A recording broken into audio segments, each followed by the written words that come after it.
And I learned from Ivan Lendl. So he's former world #1 tennis player. And I played with him this weekend. And, in practicing with him, he got me to stop saying the word sorry.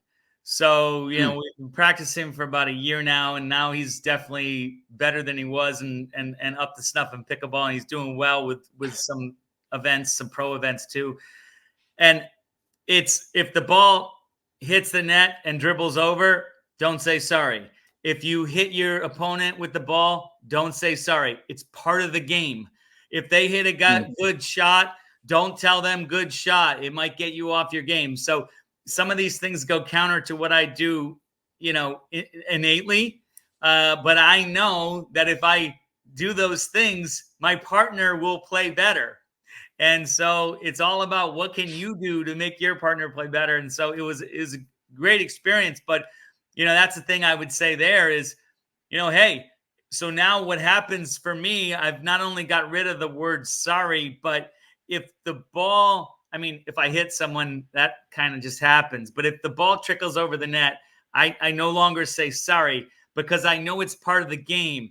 Sometimes it goes my way. Sometimes it doesn't. It doesn't matter. Stop celebrating or lamenting over the uncontrollables and get focused on your 7 controllables.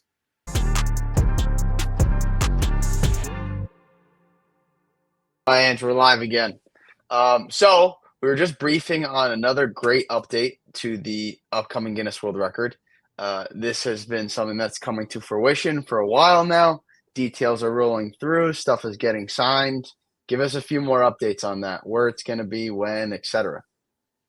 Yeah, thanks, Al. So Saturday, August 17th in Stamford, Connecticut at Pickleball America. It's an indoor venue. At one point, it was going to be closer to 30 courts, and it was the largest in the U.S., but they have 13 courts.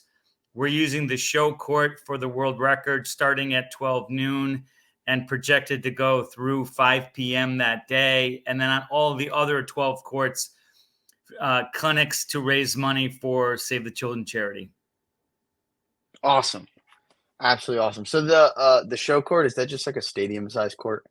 Yeah, it's a stadium court. It has bleachers on 3 sides. So the last time they had an event that was broadcast on ESPN, they played on the show court.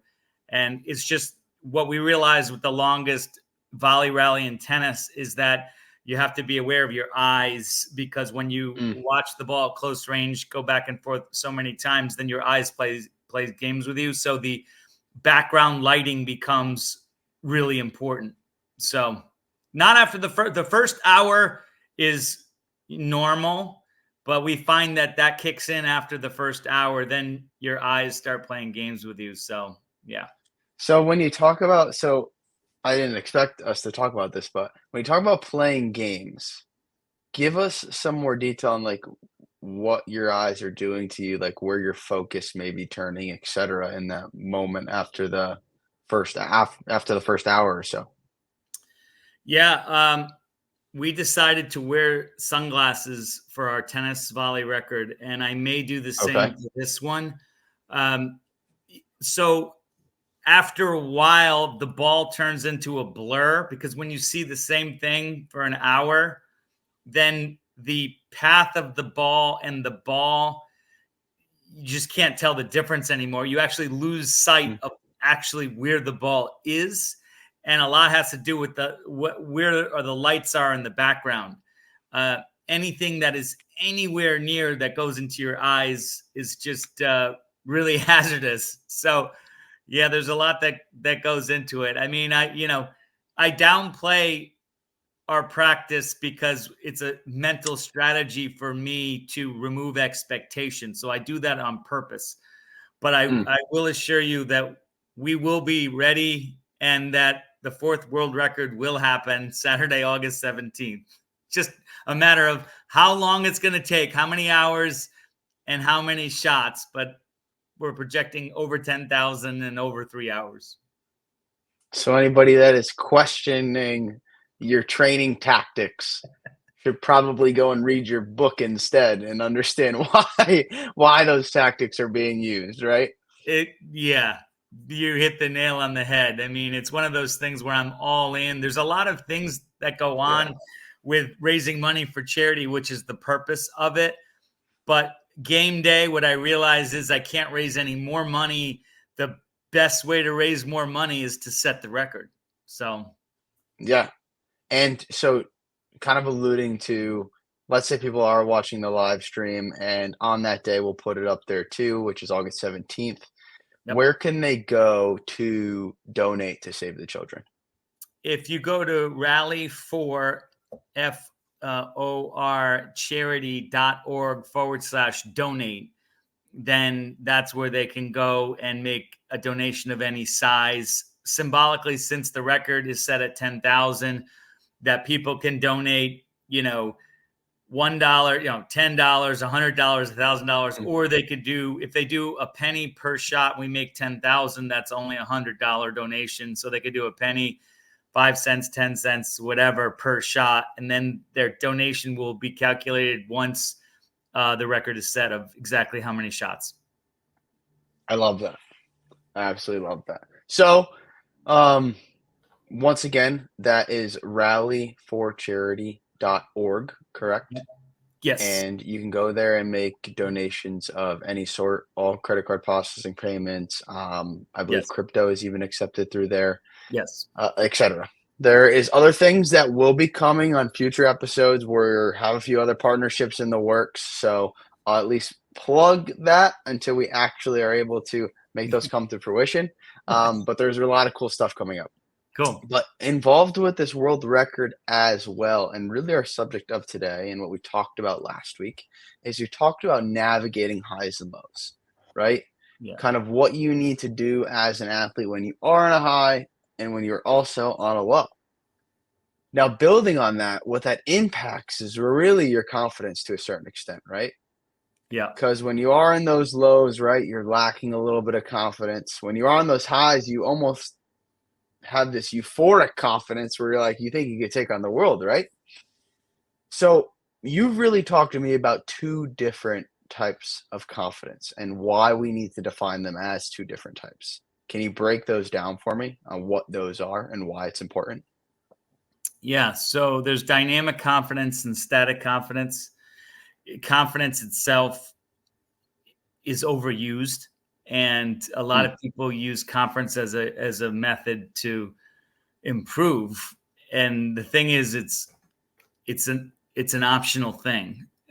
Confidence is not mandatory like self-belief is. So self-belief is mandatory. You must believe that you're going to do whatever you set out to do. Like for me, I believe that we're going to set a record wholeheartedly, and the details are to be determined.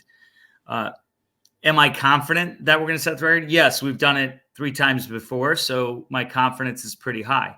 But if you go back to before we had a world record, I didn't have any confidence because we had never set a record before. So how could you have confidence on something you've never done? So that's where you can't rely on confidence alone, especially if you're doing something you've never done. Confidence comes after you do it, not before you do it. Belief comes before. So belief is the precursor to confidence. And the difference between dynamic and static is that dynamic comes and goes. And the way out to think about that is kind of like high tide. You go to the beach and there's high tide and low tide. And I love this analogy. Yeah. That's dynamic. Sometimes you're on a high, sometimes you're on a low. But then the static confidence is in general the ocean depth.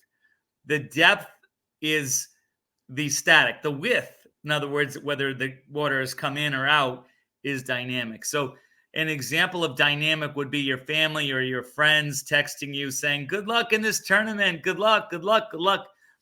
A million good lucks. That's all dynamic. That is not static. And it's okay. I'm not saying it's going to hurt you. There's use cases to both for sure. Yes. You don't want to become overconfident, but then the static is built on your mental rehearsal routines and your physical practices that the more that you've practiced and you've been there before, it's like deja vu. I've been here before. I could do this. And that is the example of the sun rising, tomorrow morning. You and I are 100% confident that the sun is going to rise tomorrow morning. And then you got to ask yourself, well, why? Well, every day since we've been born, or since we can remember, that the sun has rise without fail. So even though we have no direct control over the sun rising, we know that to be a fact. That is static confidence. That's dynamic. That's not, the sun may come out tomorrow, it may not. Dynamic would be weather. Like yesterday, we had a graduation party for my daughter, and it downpoured halfway through. We have no control over that. That's dynamic. Weather is dynamic, but the sun rising would be attributed to static confidence. So as an athlete, if I was trying to build, let's start with my static confidence, right? Because that's really what you're building on. Dynamic, as we talked about, really comes and goes. If I'm trying to build my static confidence, what can I do to do that? So it comes down to a lot. Physical conditioning and nutrition is a key component of mental success, because if you physically know you can run down every ball, if it's pickleball or tennis or whatever, physically you can run down every ball and you're not going to get tired, then that's going to give you the mental confidence and therefore belief that you can sit out there as long as possible and you're not going to wither. Whereas if you're not in shape, then it's hit or miss. It's like, I don't know when I'm going to run out of gas. And you never really want to base strategy on lack of conditioning because it usually doesn't have a good ending. So yeah. And then that's the one thing. And then the second thing is the performance of your tools. So in pickleball, there's different types of paddles and you weight them differently. There's different types of balls. So you practicing with the exact elements that are going to be in competition, and then what the response is, that builds confidence, because if you hit the Vulcan ball a certain way with your paddle, it's going to do something, right? With your Yola or with your Maverick or with your Engage, and then, or Paddle Tech, right? But then if you hit a Franklin X ball, that is going to respond slightly differently. And you being not only aware that there is a difference, but more importantly, what the difference is. And so with consistency, and so that's purposeful practice. That is being aware of what's going on in your practice. Whereas mindless practice, okay, I'm going to sit there and hit the ball, I don't care what the paddle is or the ball, is not quite as effective, because you're not using the L in Eagles, learning along the way. You're just counting learning, because if you're just out there hitting, you're not learning. So let's use a real world example, because I was thinking of this while you were just saying it, and it's applicable to two of the best athletes right now on the pickleball tour, and that is Ben and Colin Johns. So if you just watched this weekend in the Orange County Cup, I don't know if you were able to watch it at all. Parts of it.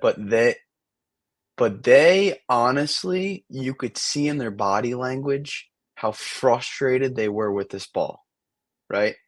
They were so frustrated. So Ben in singles, and I've never seen Ben react this way, yelled out multiple times like, this ball is trash, this ball stinks, but just very frustrated with the ball itself, rather than usually what you see that happens with Ben is he's already aware of that being a factor. He's calm, cool, and collected walking back to the line. Now, Colin is a little bit of a different case. The reason I'm saying that is because he's usually pretty open about the fact of he gets frustrated with environmental factors that he can't control. All the time, right? Yeah. All the time. All the time. So a little bit different. So in this case scenario, right, this is real time. Ben's on the court. He's getting frustrated with the ball. This is where his dynamic confidence is moving in and out, right? What in his static confidence allows him to reset? I know there's many elements that we can go into, but what is it about that, what he does outside of that court that allows him, after a frustrating outburst like that, to step back in there and still compete at a high level and settle back in? Well, the first thing would be to equate it to a ball he's used before that responds similar to the Vulcan ball. So it's Mm, a slightly harder, faster ball, let's say. So what other balls has he used that respond like that? And then he's got to put his mind into, well, then I'm hitting that other ball. And I've been here before, I've done it. I may not like it. And then the second is acceptance. The acceptance of, if you want to remain a champion, you have to be able to adapt. You look at Roger yeah, Federer in the tennis world, he was always able to redefine and adapt to new technology, new opponents, new injuries. So it's the being comfortable with the uncomfortable. But when you are frustrated, you're not allowing yourself to be comfortable with the uncomfortable. You're just being uncomfortable, and everybody can see it. And yeah. it's easy for me to say, but I have good advice for Ben and and Colin and others out there. Is We'll get to Colin afterwards. Yeah. He's a different So case. yeah, no, Colin's great. Um if the element is the same for you Mm, and your opponent, it can never be held as an excuse, and therefore frustration should never arise because there shouldn't be an expectation. Whereas if the element is different for you and your opponent, then it can be used an excuse. And that's typically something that's unfair or cheating. So, for example, yeah. if let's say line calls, let's say there were Mm, no line judges, no referees, and a team was calling every ball on the line out, and you were calling every ball on the line in, then that you could get frustrated on it, but you got to do something about it. But because it's not the same for both sides, whereas the wind, the sun, presuming you switch at 8 or 6, and or after a game, it is the same. The ball is the same. So if it's the same for both sides, you might not love it, you might not play your best, but you have to accept it. mm, mm. So now with that acceptance period, if I'm summarizing what you're saying correctly, right? It's you have to prepare for all of these outcomes and also prepare for the fact that there may be some outcomes you couldn't prepare for, right? So if something does occur that you're like, you know what, I didn't do this in my mental preparation, I didn't do this in my physical preparation to have to work through this, it's also key to say to yourself, there is going to be stuff that I can't prepare for. So when that comes up, you can be like, you know what, it's one of those things, right? And Yeah. naturally, as you probably, you can't see my hands, but naturally, I did one of these. I Yeah. did a paddle racer underneath the table, right? Yeah. Just one of the things that you can't control. And yeah, exactly. Erase the paddle when it's one of those things that you can't ultimately control. Yeah. Now, moving to Colin Johns. And listen, I don't want us to think that we're picking on Colin, right? You've had a couple of cool events with Colin in the Yeah. state of Connecticut. Um, Also, there's a reason that they call him the algorithm in pickleball. However, we all notice that he gets highly frustrated with net cords and highly frustrated with the ball out there. So if there are people who relate to Colin, because there's plenty of athletes who do relate to Colin and the fact that like they get super frustrated in these moments, right? Beyond preparation in the actual gameplay, what can Colin do, or what does he possibly do that we not see to actually reset himself? Because it's not like he just falls apart out there, right? He does have outbursts of emotion, but he doesn't fall apart out there. He still competes at a very high level and stays composed and plays his role at Ben, right? So, what are the elements he's either doing that we don't see, or that in those moments, if you are someone relating to Colin, that you can do in real time, at least as I don't want to call it a short term fix, but a way to navigate it when you feel those emotions creep up?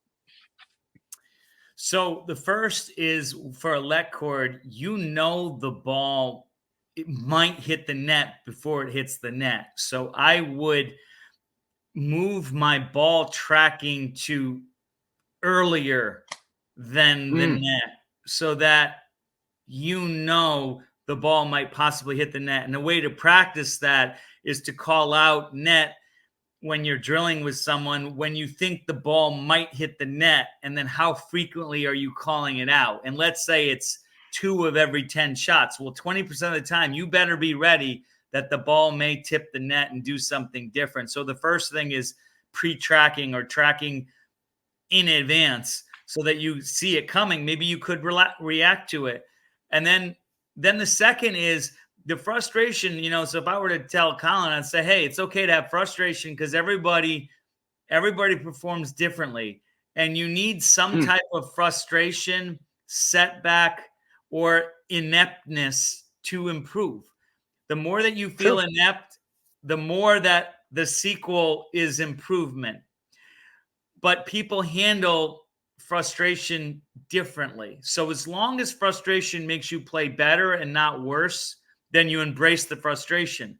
For me, frustration makes me play worse because until I get to my equilibrium, those next couple of shots aren't great. So I have to get it out of my system. So for me, it is what it is, except. And I learned from Ivan Lendl. So he's former world #1 tennis player. And I played with him this weekend. And, in practicing with him, he got me to stop saying the word sorry. So, we've been practicing for about a year now, and now he's definitely better than he was and up to snuff in pickleball. And he's doing well with some events, some pro events too. And it's, if the ball hits the net and dribbles over, don't say sorry. If you hit your opponent with the ball, don't say sorry. It's part of the game. If they hit a good shot, don't tell them good shot. It might get you off your game. So some of these things go counter to what I do, innately. But I know that if I do those things, my partner will play better. And so it's all about what can you do to make your partner play better. And so it was a great experience. But, that's the thing I would say there is, hey, so now what happens for me, I've not only got rid of the word sorry, but if the ball, if I hit someone, that kind of just happens. But if the ball trickles over the net, I no longer say sorry because I know it's part of the game. Sometimes it goes my way. Sometimes it doesn't. It doesn't matter. Stop celebrating or lamenting over the uncontrollables and get focused on your 7 controllables. So there's so many things that I want to break down there, but I'll comment on a few things because I think some people are probably thinking this. Ivan Lendl is a former world #1, right? You're Yes. playing beside him, probably someone that you watched back in your day. Now you're playing next to him, right? Yeah. So we'll call it quote unquote pressure, but there's definitely a stigma that you need to perform, right? When you're playing against someone of this caliber. How did you feel before then and like kind of during then? And I know that you guys have become more friendly over time, but there was a first for this, right? What did it feel like for you now playing with him at a competitive level, knowing that he has ultimately been former world #1 and goes to every event knowing that the outcome is needing to win or wanting to win? Yeah, the interesting stat, believe it or not, for male tennis players, he is 4th all time for number of weeks at #1. He was 270 weeks at #1 in the world, and 4 different times in his career he was year-end #1, which means you finished the end of December being the #1 player in the world. Pete Sampras was 1 spot higher, 3rd at 286 weeks and 6 times year-end. And Roger Federer, 310 times he was world #1 and 310 weeks. And then Djokovic, 428 weeks. So I'm thinking to myself, he's used to winning. He's used to being successful. And he is someone who's confident. He's very confident, especially on things he likes: tennis, now pickleball, and golf.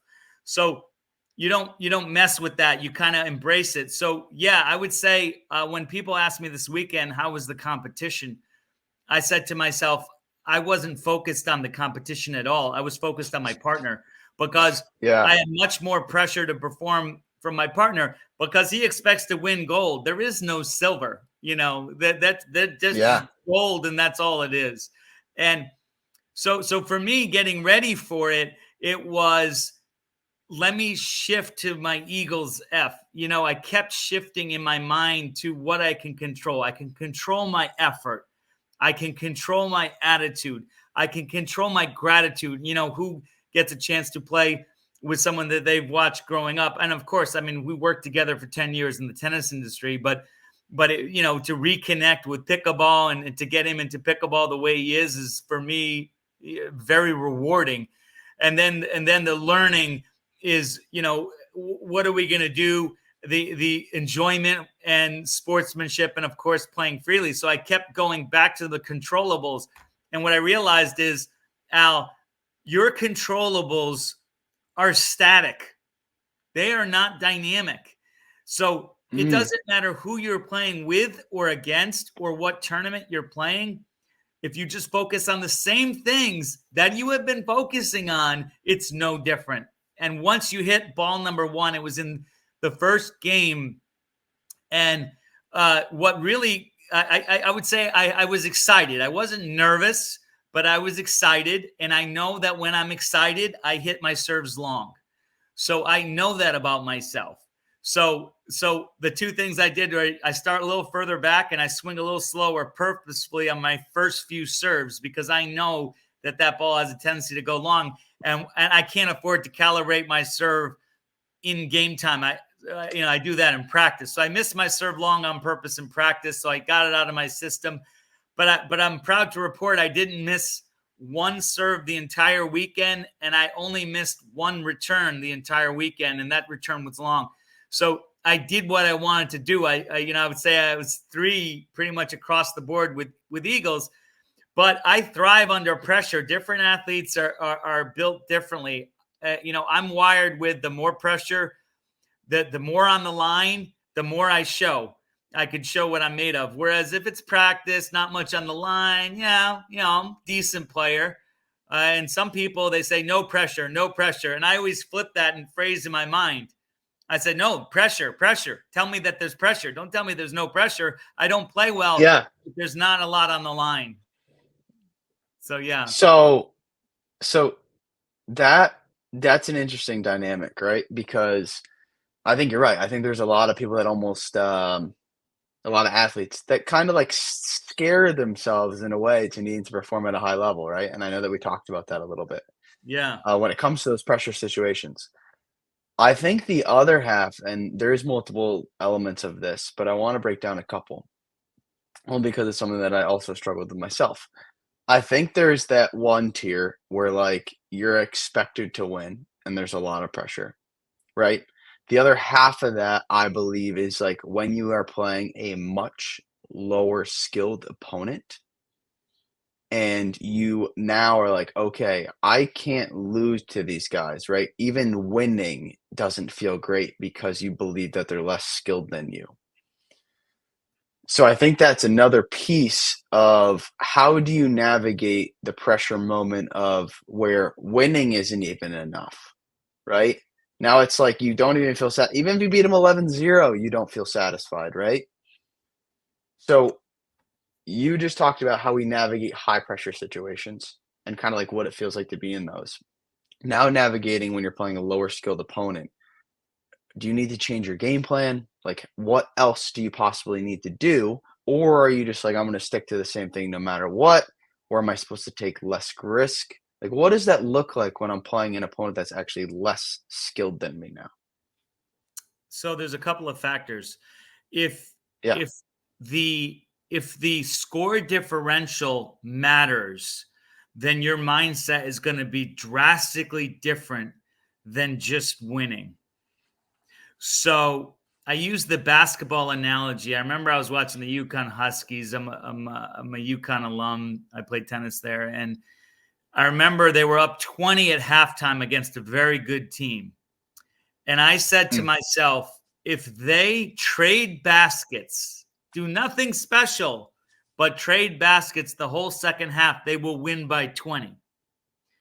And now I use that mindset in coaching, is that do enough that you need to do to get your goal. But then when my brother and I played the NPL national championships, it was going by score differential. And I was in the top brackets. I was playing all the toughest players. It was hard to get a big score differential, never mind win. And then the lower ones moved up to the top, and that was just a mess. So, it ended up working out okay. I was the number one, and Ed was number two. Yeah. But so for me, perfect. But my thing is so first you got to know, does score differential matter? If score differential does not matter, it has no bearing besides a shot to your ego of how close the game was. This weekend we were playing to 15. So as long as you get to 15, if you're in the preliminary rounds and you're undefeated, it's not going to go to score differential. So if you remain undefeated, you're going to win gold. But if you then have at least one loss, then it could go down to score differential if the head-to-head doesn't determine it.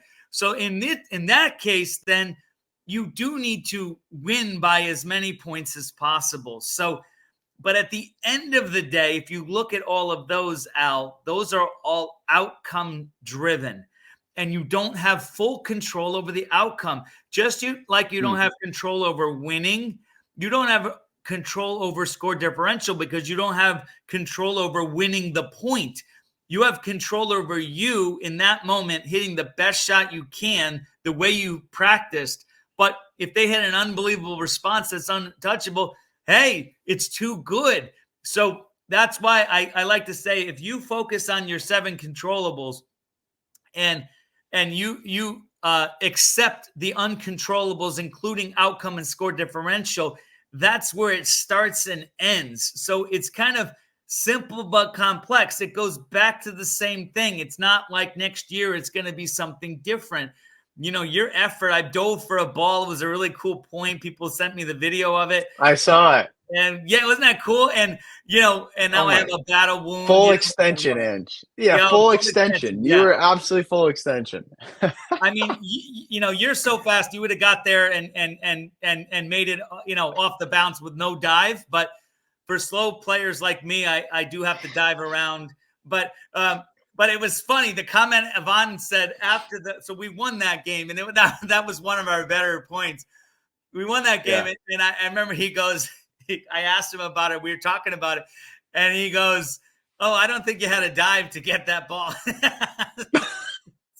Not even like a good get, just no. And I said there was no way I was fast enough to get that ball without diving. There's no way. I would have hurt myself if I didn't dive.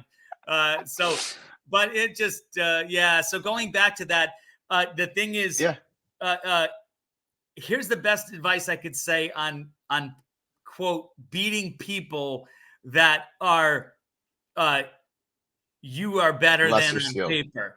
And I'm the mental skills coach for this national fencer, and he's going to nationals this week. And one of his Achilles heel is competing against people that he is better than, and prepping for that. So we've done mental rehearsal scripts on it. But what it should look like is this: my risk level needs to reduce. I don't need to take big risk. I can go for bigger targets. I can pinpoint the weakness because there's going to be more weaknesses than mine. And if I don't do anything special, I play vanilla without cherry on top, I will come out on top. Yes, I may lose points. Yes, I may even be down in the beginning. But that doesn't matter because by definition, if I'm truly the better player, then I should win. And that is kind of the mindset, or I not even should, I would say could win if you play your game. Could win if you play your game. Should then is entitlement, implies entitlement, and there is no should. there's I could win if I focus on my controllables and I play my game with taking less risks. So the advice I would give is the level of your opponent is irrelevant when you're actually competing to the outcome. But what it's relevant is the amount of risk you take. And that's your game plan. Okay, I'm playing this person or team. I know on paper we're better than them. Therefore, here is my strategy. Like, for example, the difference between aggressiveness and risk level. A lot of people get them confused. You can be aggressive without taking risk. An example would be get to the kitchen line in pickleball. That is an aggressive play. You're moving forward, but that's not risky. What's risky is doing a third, fifth, and seventh shot drive from behind the baseline. That's risky, but that's also aggressive. So you got to differentiate between playing aggressive and playing with risk. And so now you would take those same concepts when you're playing a higher skilled opponent, right? Because I will tell you that me personally, where I know that I thrive is in two positions. One of them being the underdog, right? And I think there's a lot of people that can relate to that. It takes a little bit of pressure off, quote unquote, right? Because you're expected to lose. But you do have to play a little bit differently if you do want a chance at winning, right? Yeah. So how does that now adjust on the other end of the spectrum where you have someone who's way more skilled than you, right? What do you need to do then? Take more risk. The targets need to be smaller targets. And if there's any glimmer of a weakness, usually there's not, but you have to make their weakest shot. Let's not say a weakness, but their weakest shot beat you. Are you making their weakest shot beating you? And a little insight was in the first game. I had referenced it before. I was a little excited, to be there, and all the people watching. It was very, really rewarding. And so it was like, how am I going to hit the first few shots? And I realized I wasn't getting any shots. So then halfway through the first game, Yvonne pulls me back to the baseline and he whispers to me, "You do realize that I'm getting all the balls?" And I said, "Yeah."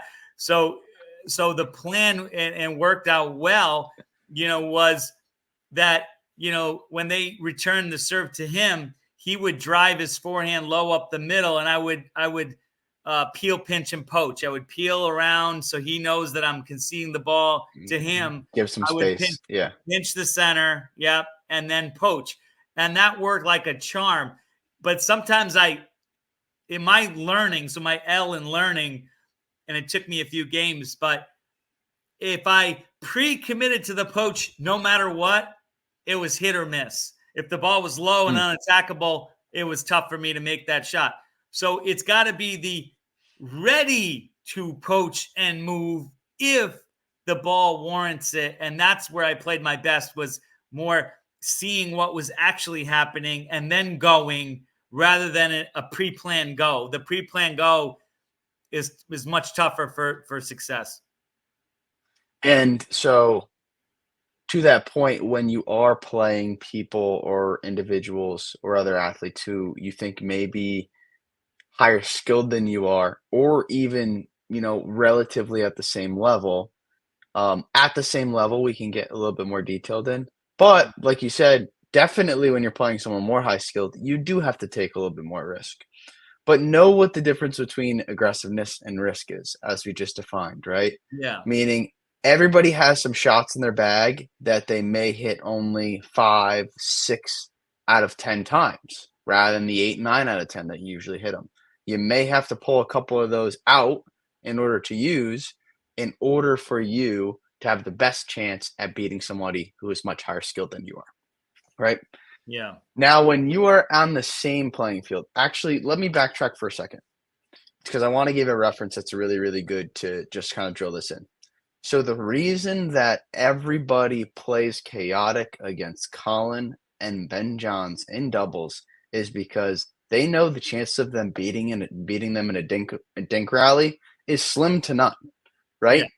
Because them two will literally dink you to death for hours in order to win the point, right? So the chances of you winning a point dinking at the kitchen is very, very low, very low. Yeah. So the way that the Ben and Colin have been beat is by causing chaos. And then obviously people have recognized that Ben rarely attacks off of his backhand. He usually blocks off the backhand. So people speed up there often, right? But you see that they're taking a lot more risk against Ben because they have to, right? And against Colin because they have to. Because if they don't and they just try and dink for an hour, it's going to be a very, very, very slow death, right?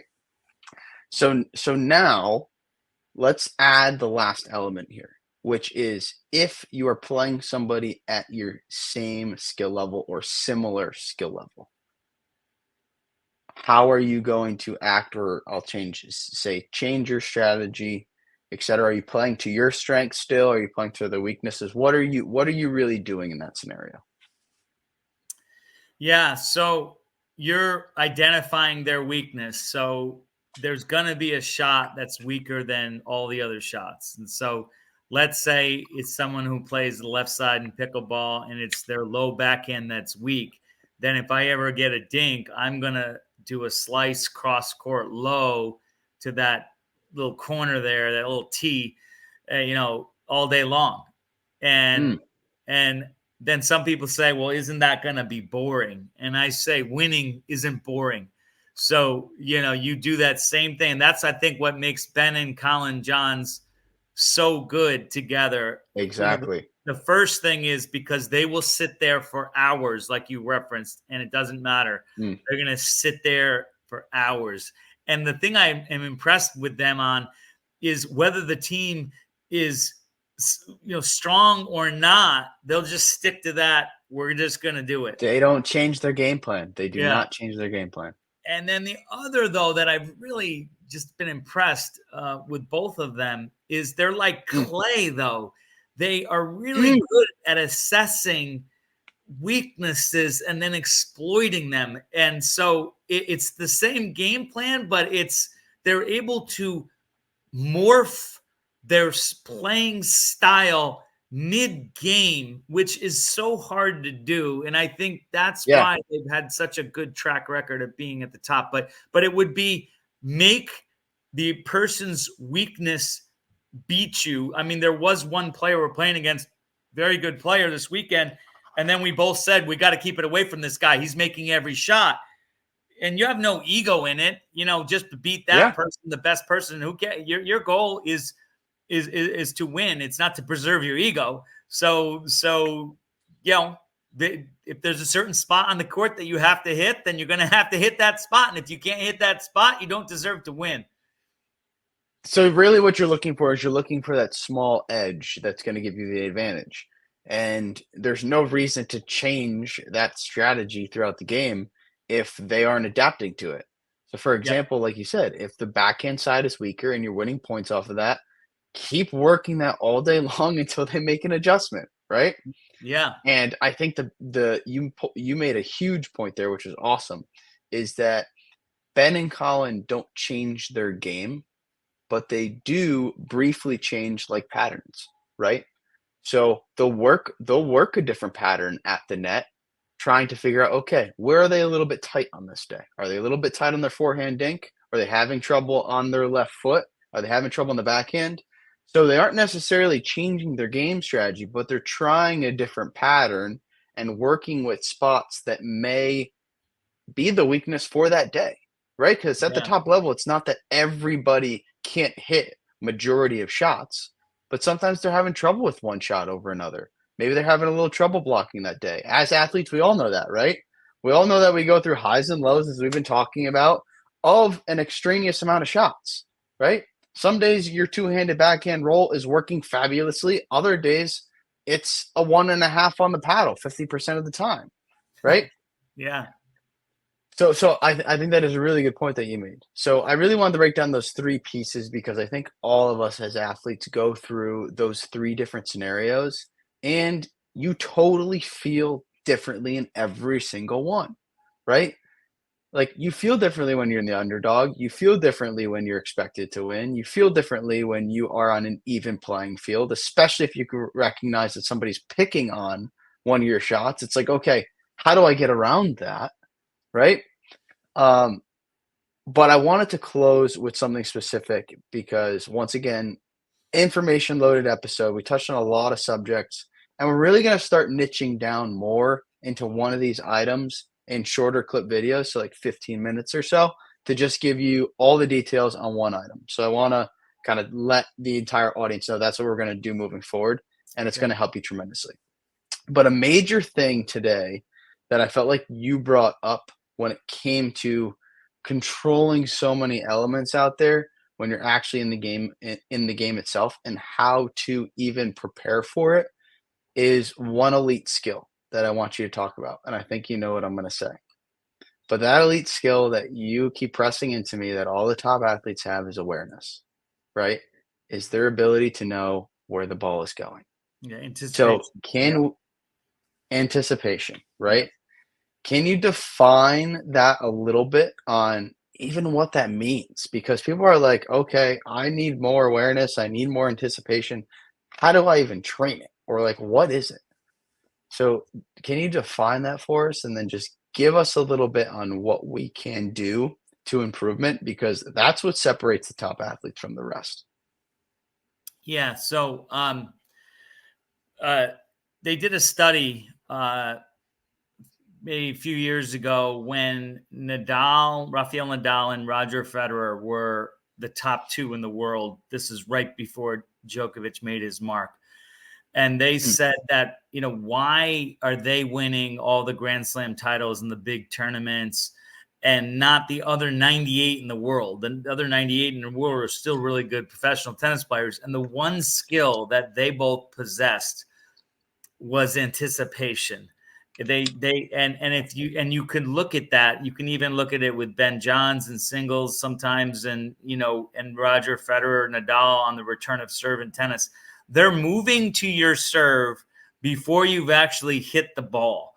And so then how is that? Well, number one is knowing your opponent. So it's, what are your opponent's patterns?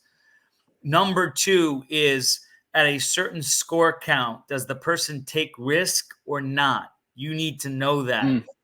And number three, if you don't know your opponent, so you don't know what to look for, then it's the grimace of the face and the game face right before they attack, the grip tension. Your knuckles need to remain pink. It means you have a loose grip. If they turn white, then you have a tighter grip. So the whitening of the knuckles is a trigger for you that someone's going to speed it up. So you got to, and I know Dane Gingrich talks about it a little bit too. It's body language, grip relaxation or grip tension. It's things that these tells, right?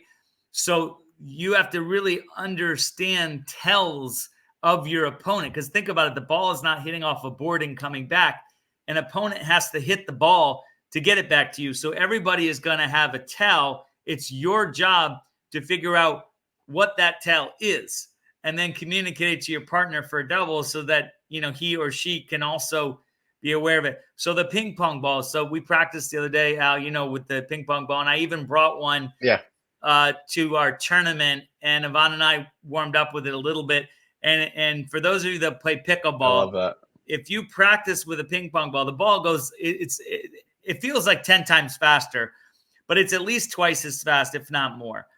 And I got that from Ben Johns. And so, because he used to play a lot of table tennis, and I used to play a lot of table tennis too. So playing with that ball, there's more spin. The ball is dipping. It's much faster. And it's actually a smaller object that you have to track. So tracking becomes much more difficult. And then you go to the pickleball, and it feels like a beach ball. So the thing is, huge. It feels huge. It feels mushy. Massive. It doesn't feel like it's coming fast, really. And and it was funny because my ping pong ball went to another court, and they were like, hitting it back to me or something. And And Yvonne made an inappropriate comment about balls and being Italian that I'm not gonna replay. But That's awesome. but things like that, it really make it fun to play with him because he has these unbelievable one-liners that keep me laughing. Yeah. So I don't get stressed out when I'm laughing. So but yeah, it's anything that can work on anticipation. So even in training for our world records in the past, and I don't recommend this, consult your doctor first, but going 24 to 48 hours without sleeping and then practicing without eating, practicing without hydrating, practice with a weighted vest like you did the other day, a 20-pound weighted vest, practice with weighted ankle braces, practice with a paddle that you don't like, practice with a paddle that you like, practice with a ball that goes faster, practice with a ball that's multicolored so you can see the spin on it. There's, those type of things will help with your anticipation because now you see spin, you see what their opponent looks like, and then you correlate that with what type of spin you're getting and things like that. And those are some ideas of, how to work with refining your own anticipation. So what I say is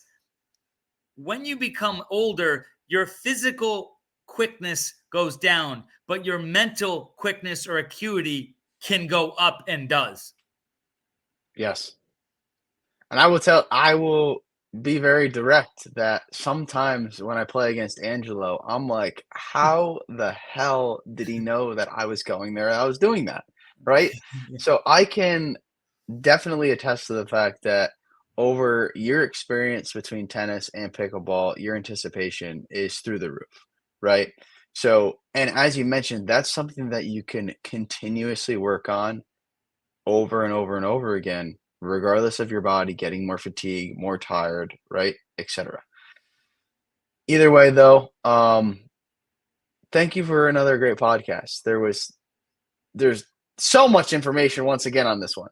So at least some feedback that I got from some people, and this is why I wanted to reiterate this, was information is loaded, right? You can sit down in an hour and get so much out of this and go onto the court and practice it all, right? You have months worth of stuff to go work on. But we're gonna break it down into shorter clips for you. So we'll break it down to 15-minute clips, even some shorts that we're gonna put out there so that you could tackle one thing at a time. Make it easier for you every single day. Yeah. Either way, Angelo, thank you again. We're still going to keep talking about the world record all the way up until August 17th. It is going to be at Pickleball America in Stamford, Connecticut. And we will put a link down below, and we'll do this for the remainder episodes up into the event. It's going to be Rally for Charity. Is that what it is? rallyforcharity.org/donate. Yep. Perfect. And thank you. Have a good one.